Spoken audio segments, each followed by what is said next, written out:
शुक्लाम्बरधरं विष्णुं शशिवर्णं चतुर्भुजं प्रसन्नवदनं ध्यायेत् सर्वविघ्नोपशान्तये।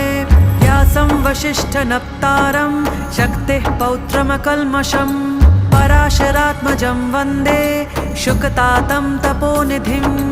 व्यासाय विष्णुरूपाय व्यासरूपाय विष्णवे नमो वै ब्रह्मनिधये वासिष्ठाय नमो नमः। अविकाराय शुद्धाय नित्याय परमात्मने सदैकरूपरूपाय विष्णवे सर्वजिष्णवे। यस्य स्मरणमात्रेण जन्मसंसारबन्धनात् विमुच्यते नमस्तस्मै विष्णवे प्रभविष्णवे। ॐ नमो विष्णवे प्रभविष्णवे। श्रीवैशम्पायन उवाच श्रुत्वा धर्म